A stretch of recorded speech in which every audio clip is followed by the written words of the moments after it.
kale goli mukutu mutuufu nnyo era woli watuufu. Mugula Jamiru mbeerawo kubanga nkutwalira ddala mu maaso. Eno bagita There is still hope.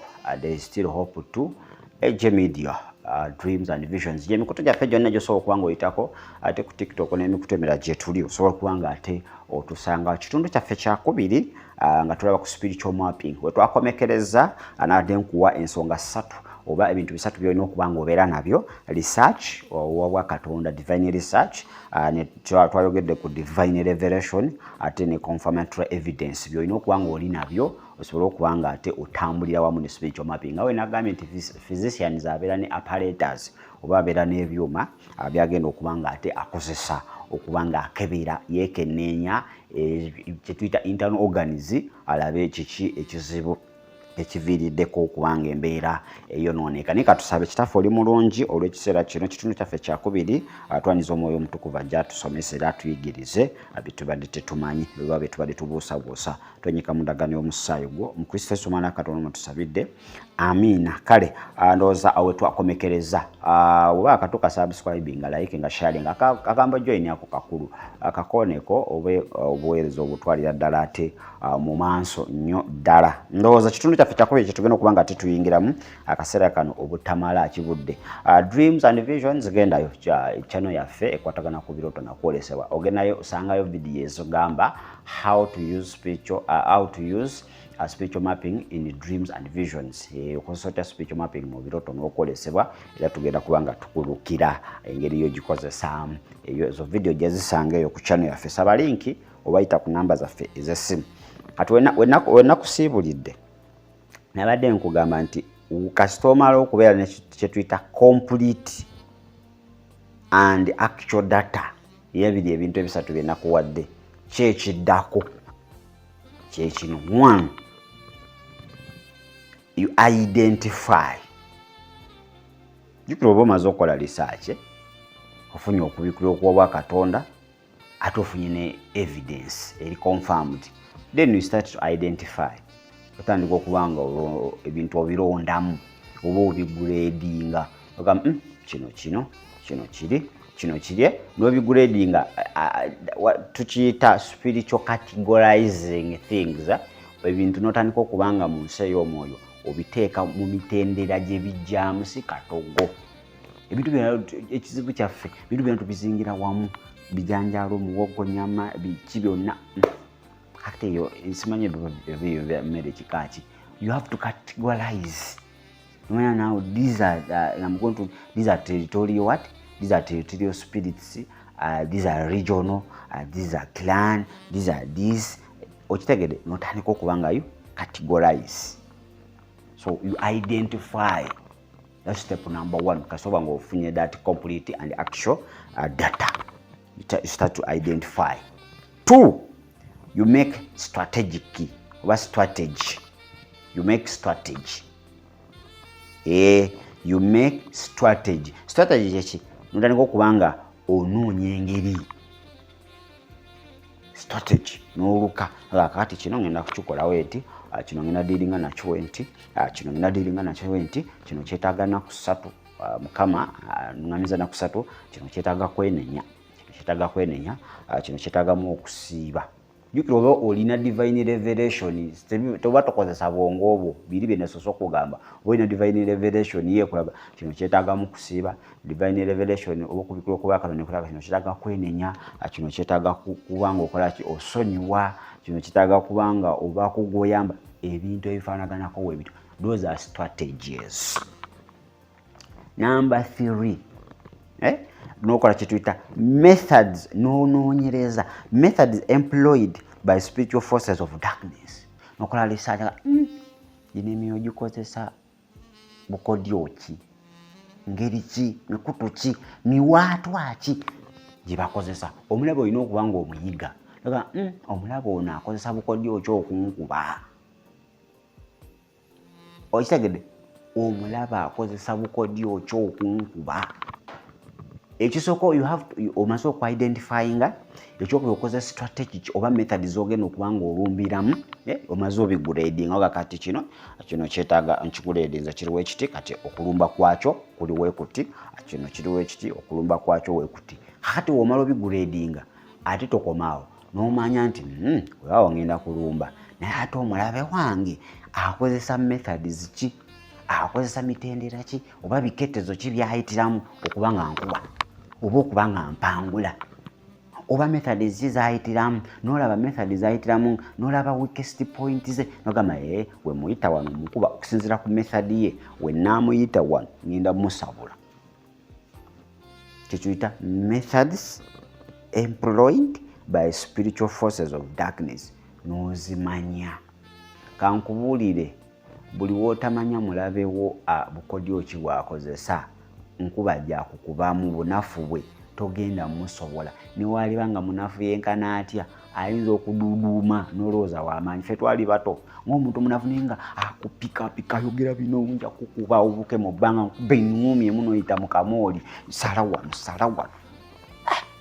mazima n'oba omuswano gange mutuufu nyinza okwepanka omusajja ono n'answaliza wano mu baana oba mu bantu kamuleke ogamba nze sala akulwana okitegedde kati wootya awo akamanyiro kaba katandise buli wakusanga agenda kukumanyira kati olina kwevamu mulundi gumu naye ono obukodyo bwe bwakwogera talina bikolwa kamubeeŋuumyemu alabe ndabe kyanaakola beegi wava ku ttaka nze lwaki onkubye nze tomumanyira ogulabe ng'adda mu kuvuma kati olina okumanya obukodyo bw'omubi bwakozesezza eri obulamu bwo oba oli mwegayiriza obukodyo omulabe bwakozesezza okubanga ky'osabira tewali results kiki tikiremesezza mulaba ayitiddewa ebyo byonna olina okuba nga okola ki olina okuba nga ate obitegeera kakati spiritual mapping reveals the following spiritual mapping ogikozesa bino byoteekeddwa okuba nga okola ki obikulirwa oba byoteekeddwa okuba nga omanya spiritual mapping reveals otandika okuba nga okozesa yo method oba system ya spiritual mapping otandika okuba nga ofuna okubikulirwa oba okumanya okwenjawulo ekisookera ddala 1 roots of darkness which are holding you or holding back God's kingdom of light olina okusooka okumanya emirandira roots emirandira egikutte oba egikusibye mu buweereza mu bufumbo business n'ebintu ebirala olina okuba nga omanya those what foundations roots kino kyaleka kiva wano kino kiva wano jjukira oba ofunye divine revelation okoze research you have confirmed evidence kati kiba kyangu kino kiva wali roots kino kyekiziyiza ekkanisa okuba nga yeeyongera mu maaso kino kyekiziyiza okuba nga abantu bategeera amazima kino kyekiziyiza abantu okulaba omusana okitegedde n'otegeera okitegedde kakati wuliriza bulungi spiritual mapping needs transformational intercessors awo spiritual mapping needs what we call transformational intercessors nti gwokukola system okutambula mu system ya spiritual mapping olina okubanga oba yeetaaga abeegayirizi bannankyukakyuka si beegayiriza abaakona si beegayiriza abaakatandiikiriza si beegayirizi abatamanyi bye bakola transformation nti omwegayirizi okusaba kwasaba nga kuleetawo enkyukakyuka ng'omwegayiriza ayimirira mu kintu abazima ne wayitawo ebbanga n'olaba nga weewaawo waliwo enkyukakyuka transformational intercessors. I don't know which type of intercessor are you, but mansawo era ngenda kwogera ku topic yaba intercessor. How do you become a threat to devil's kingdom? Omwegayiriza ofuuka otya ekyokulwanyisa ekyobulabe ekikanga sitaani Iyo topic yeddako wetumala spiritual mapping. Kakati ba intercessor bali mu ebika. Kakati olina okubanga oli mu kika kyetwe, olina okubanga oli kyetuyita transformation, omwegayirizi ayimirira mu nsonga. Mazima wabaawo enkyukakyuka. Naye tulina abeegayirizi maama nga bali nga abawandika ku mazzi nga ne wasaba tewali enkyukakyuka. Tewali. Buli kyayimiriramu kikomaawo. Okitegedde? Kakati olina osooka kwezuula nga tonagenda mu spiritual ki? Nga tonagenda mu spiritual mapping. Spiritual mapping needs transformational intercessors oba intercession. Intercession. Because it leads to transformation. Manya spiritual mapping eno wotandika okubanga okigoberera n'oyita mu mitendera oba ebiketeze ebyenjawulo steps n'otandika okubanga ozifollowinga. Bino bye bivaamu. Ekisooka family transformation. Family transformation. Spiritual mapping ereetera okukyukakyuka kwa family yeewamu. I don't know biki ebyagisiba, I don't know wawe yakonera, I don't know, but esobolera ddala spiritual mapping okubanga ereeta obulokozi oba omusana mu family yeewammwe, esumulula finances, basumulula spiritually. Okitegedde byonna ebisobola asobola nga otambudde mu mitendera emituufu. Ekyokubiri ereeta kye tuyita church growth. No, church transformation as the same. Inti wemuba n'abeegayirizi abali transformation nga beegayirizi ne bakola what we call spiritual mapping mu kanisa yeewabwe oba ku mubiri gwa Kristo oba mu kanisa ezeetooloddeawo, wabaawo okukyukakyuka mu kanisa. Ezibadde zitaziri mu abantu batandika okulokoka ne bajja. Abadde tebagala kusaba batandika okuba nga baagala okusaba. Abadde tebajja mu church nga balokole batandika okufuna okuyaayaana. Ekkanisa zikulaakulana n'oziraba. Enkyukakyuka ezaali z'ebiwempe zitandika okuba nga zitandika okudda ku mbaawo ne zitandika okuba nga ziteekawo structures. Obulamu bw'abaweereza nabwo butandika okuba nga bukola ki? Bukyuka. That is spiritual mapping.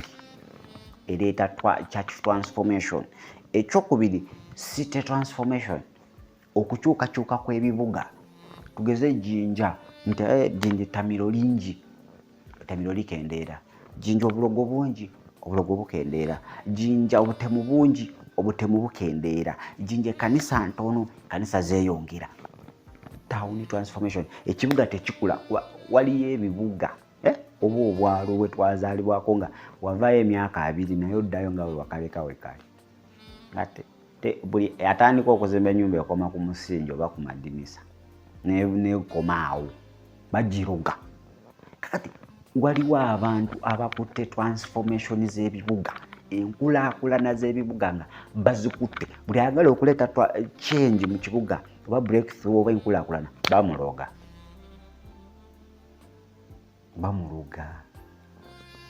Oba bamutta n'afa. Kakati spiritual mapping esobola okuleeta city transformation. Ekyokubiri business transformation. Business zikonye, zikonzibye, zikoze eki. When you do spiritual mapping zifuna obulamu mwattu. Zifuna obulamu. Regional transformation. Tugeze Eastern region. Eastern region abo batamiivu, abo benzi, abo baki bisobola okuggwaawo, yesinga obwavu. Ebyo byonna biggwaawo spiritual mapping. Yesinga amasaabo, ebyo byonna bisobola okukyuka. Nkuwadde example etogamba mu kibinjo gya Eastern region yesinga. I'm giving an example. Bisobola okukola ki? Nagamba region East Africa eri weeti. Ne bajja ku region mu East Africa Uganda yesingamu abatamiivu. Mu Africa yesinga. Mu nsi yonna enkwata kyakubiri. Ebyo bi statistics bya setaani bisobola okuvaawo through spiritual mapping. Bisobola okuvaawo n'ebintu ebirala bingi nnyo bingi ebisobola okukyusibwa ne spiritual mapping, naye ekolebwa with what we call a transformation intercessor oba transformation transformed Christian oba born again. Ngoli transformed. Chukidde ddala. Noga kakati njagala kola spiritual mapping ya family ye waffe. Kigaana okuba nga erokoka. Kyekigyeto kuba nga tekwatagana.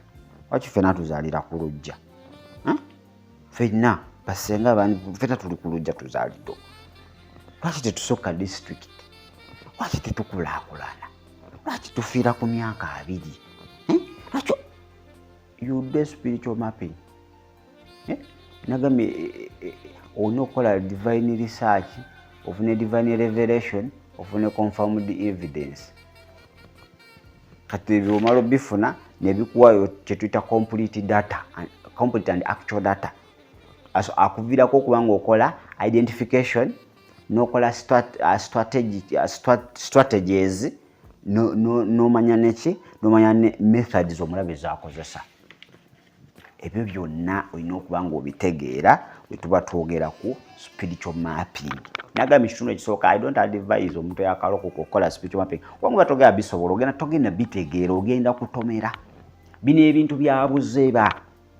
Omuntu ali ku intern, physician ali ku intern, kiba kizibu nnyo okumuwa omulwadde ali obubi oba serious case. Bamuwa bino oyiga ototeeka mu kanola biki ebyo bibatandikirako. Basooka batandikana ku mirambo, okolawo oti. Kati agenda oba zigrasshopper oba mmese oba biki, agenda otuuka ku muntu nga at least ayina some knowledge. Kati kutusobola kulokoka bulokozi n'ogamba nakola spiritual mapping, babatomeza. Era abadde babibakozesa ebyo babakubisa. Ng'amazima agakaawa bakukubisa. Tukola spiritual mapping ku linnya lyo wakalokoka. Gwani nze gundi weddira ki akabbiro musibukawa lererere abenkima miseke gye basomba bavaawa batula ku mutala ki liririri mwavaawo okujja lerere. Ebyo byonna bye bayita spiritual mapping oba okola onoonyereza. Kuba kunoonyereza nnyo kw'obwa Katonda ng'okulembeddwa omwoyo wa Katonda. N'akuwa okubikkulirwa kw'ebyo by'onoonyereza ate n'akuwa n'obukakafu kw'ebyo by'obikkuliddwa oba by'onoonyereza. Kakati spiritual mapping yeetaaga abantu abali transformation, si abikoonwa by'abantu. Waliyo kye tuyita ebikoonwa by'abantu, ba intercessor ebikoonwa oba ba intercessor abaagwedda. Tebasobola spiritual mapping. Era omuntu ajagala spiritual mapping tesoboka. Spiritual mapping ajja gyokirira bubi. But once you have a knowledge about it and you follow its steps and guidelines, spiritual mapping, it's one of the quickest methods of transformation, of deliverance, of revival. Spiritual mapping. Era bangi bagikozeseza. Ogenda tandika kanisa Jinja. Kolako spiritual mapping y'ejjinja. Jinja erieta spiritually. Balangira ki abafugira ejjinja. Biki ebiganyo kanisa z'ejjinja okukula? Giki okoleko ojjeko ne mu makanisa you attend si kanisa zonna ofunemu Katonda kulungamyako mu kanisa you attend, you associate with the people from Jinja who are true Christians. Bakubu kati ojje mu kitundu ng'omanyi ky'ogenda odiringa nakyo. Niwo omuntu akera bukeeze ku makya ng'alaba wakuba bibaati ng'akuba ng'atandika kanisa. Otuuka ku kitundu ekanisa z'owako zonna zaakona. Zonna nga zaakona. Kakati gw'olina otwala eddalo naye kanisa kuliko nnyingi. Naye kanisa ki ekyaziwoza? Kanisa nga mpolu zigulawo Sande. Beera mu service babanga abakatuliki bali ku kitambiro ky'emmisa. Kiki? Ebyo byonna n'osooka omagamba kakati nze nolina okukola ebyenjawulo. Olina okumanya ki kye nteekeddwa okuba nga nkola ki? Nga nkola. That is spiritual mapping. That is spiritual mapping. It's a good strategy gy'osobola okuba ng'okozesa. Nungi nnyo. Naye oba okyali muto mu mwoyo giveeko. Ekyokubiri, ekyengamba nga tomanyi kyakola. Ekyokubiri, oba teweekakasa nsi yo ya mwoyo gireke. Kubanga byogenda odiringa nabyo baaba kasita otandika spiritual mapping. byogenda okudiiringa nabyo bikusinga emyaka byaliwo nga n'ensi tenaabeerawo. Olowooza ogenda kuva buvyeri ne Luka 10:19 mb'ogenda diiringa nabyo. Luka 10:19 alina okuba nga ayajula dda mu musaayi gwo, nga tali ku lulimi oba nga tali mu Bayibuli eno ey'ebigambo, wabula ng'ali mu gwe munda mu mutima yatuula n'anywera ati ne mu musaayi. Luka 10:19 n'asooka akola. Kati spiritual mapping wetukomawo ndowooza kankoleki leka mbakomekereze wano naye spiritual mapping if it is done nungi nnyo if it is done correctly and biblically it always bear fruits. It always bear fruits. Nti spiritual mapping eno obe ekoleddwa mu bulambulukufu bwayo ate mu ngeri y'ebyawandiikibwa nungi nnyo era evamu ebibala biyitirivu. Naye obanga ekole magezi ga muntu, kuba buli omu alina engeri gy'akunyonyamu spiritual mapping.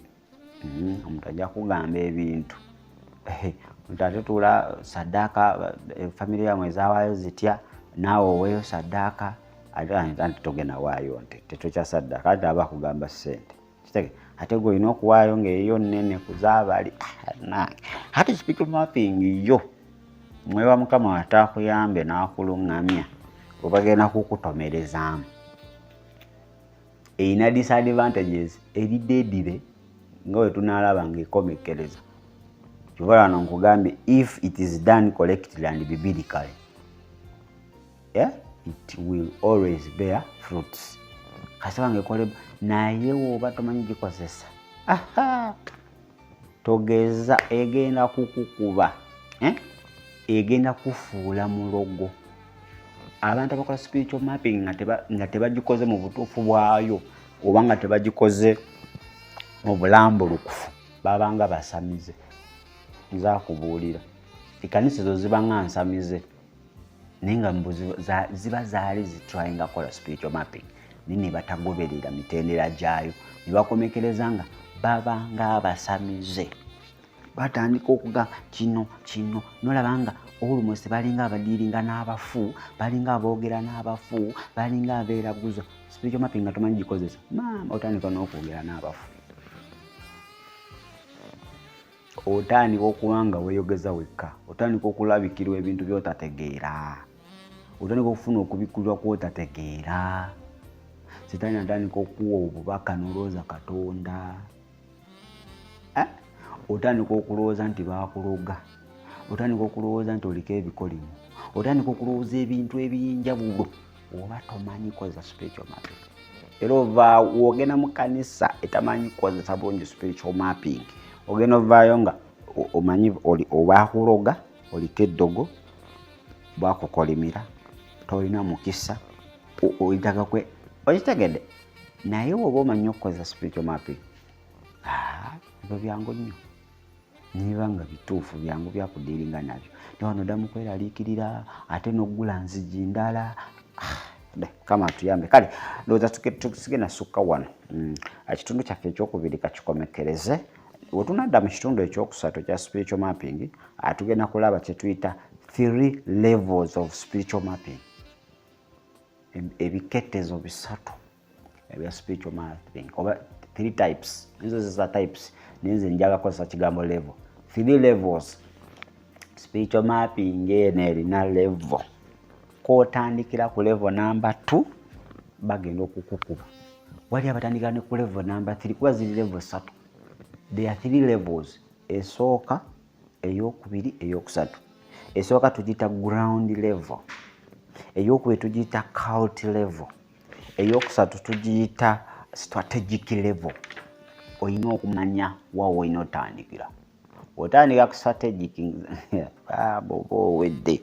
Oyina ogenda step by step. Kati ensonga lwaki abantu tebajagala spiritual mapping, abantu bajogerera negativity, abantu tebagikiririzaamu because tebamanyi mitendera waawe alina atandikira. Ensonga lwaki naawe tekukolera, togitegeera, ekubuzaabuza, tomanyi olina atandikira nawa kiki olina kuzzaako na kiki kyolina kubanga okola ki okukomekeza. Kakati mu kitundu kyaffe ekyokubiri ekyo tugenda kubanga tutunuulira three levels of spiritual mapping. Bwe tunaamala awo tusooke tutunuulire level ey'okusatu gye tuyita strategic level. Ogikozesa otya strategic level kubanga ate obotola mu nsi ey'omwoyo n'okuwangula ebyo byonna bibadde biganye. Kale Mugera Jamiru mbaddewo kubanga ate nkutwalira ddala mu maaso ne bagita Daily Still Hope, maama waazo zonna, Daily Still Hope 2, AJ Media, Dreams and Visions. Lwaza tuva wano tugenda ku Dreams and Visions twongere okubanga tutaganjula topic ya spiritual mapping mu nsi ey'okwolesebwa ate n'okuloota. Baabaliza olunaku olulungi, beera mugumu totya, spiritual mapping ogisobolera ddala kasita otandika okubanga ate ogoberera emitendera ate egiteekeddwa okubanga gigobererwa. Mukama ajja kuwa ekisa ate ojja kubanga ofuluma ng'omuwanguzi mu bawanguzi. Baabaliza olunaku olungi, beere bulungi ate era